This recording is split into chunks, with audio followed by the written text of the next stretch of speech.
নমস্কাৰ বন্ধুসকল, আজিৰ ভিডিঅ'লৈ সকলোকে স্বাগতম জনাইছোঁ। আহক আমি খৰতকীয়াকৈ জানি লওঁ আজিৰ দিনটোৰ কেইটামান গুৰুত্বপূৰ্ণ খবৰ। প্ৰথম খবৰটো জনাইছোঁ যে থলুৱা সামগ্ৰী নিৰ্মাণ ক্ৰয় আৰু প্ৰসাৰক অগ্ৰাধিকাৰ দি ভাৰত চৰকাৰে 20 লাখ কোটি টকাৰ বিশেষ আৰ্থিক পেকেজ ঘোষণা কৰিছে। ভাৰতৰ মুঠ ঘৰুৱা উৎপাদনৰ এয়া হ'ল 10%। ভাৰতৰ আত্মনিৰ্ভৰশীল গঢ়াৰ বাবে 5টা স্তম্ভ আছে: অৰ্থনীতি, আন্তঃগাঁথনি, তথ্য প্ৰযুক্তি, জনগাঁথনি, চাহিদা। এই 5টা স্তম্ভৰ ওপৰত ভিত্তি কৰি ভাৰত চৰকাৰে যোৱাকালি 20 লাখ কোটি টকাৰ বিশেষ আৰ্থিক পেকেজ ঘোষণা কৰিছে। আহক আমি পৰৱৰ্তী খবৰলৈ আগবাঢ়োঁ। ৱৰ্ল্ড হেল্থ অৰ্গেনাইজেশ্যন অৰ্থাৎ বিশ্ব স্বাস্থ্য সংস্থাই আজি এটা প্ৰেছ বাৰ্তা জাৰি কৰিছে। তাত কোৱা হৈছে যে কৰোণা ভাইৰাছ হয়তো অতি সোনকালে পৃথিৱীৰ পৰা আঁতৰি নাযাব। HIV বা এইডছৰ দৰে ই হয়তো মানৱ জীৱনৰ এটা অংগ হৈ বহু বছৰলৈকে পৃথিৱীত থাকি যাব।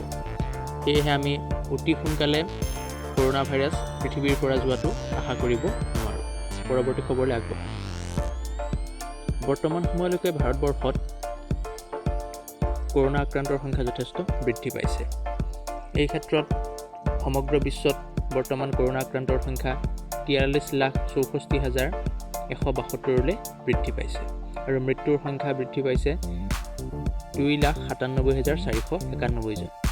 আৰু ইয়াৰ পৰা ৰিকভাৰ হৈছে অৰ্থাৎ আৰোগ্য লাভ কৰিছে 15,60,035 জনে।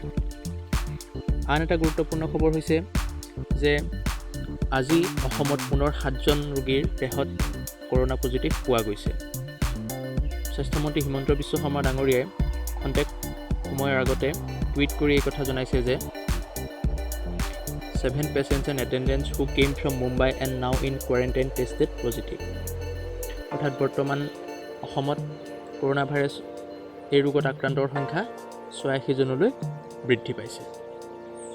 এয়াই আছিল আজিৰ দিনটোৰ গুৰুত্বপূৰ্ণ খবৰ। ভিডিঅ'টো যদি ভাল লাগিলে লাইক কৰিব, চেনেলটো ছাবস্ক্ৰাইব কৰিব আৰু এই খবৰখিনি বেলেগলৈ শ্বেয়াৰ কৰি দিব। ধন্যবাদ।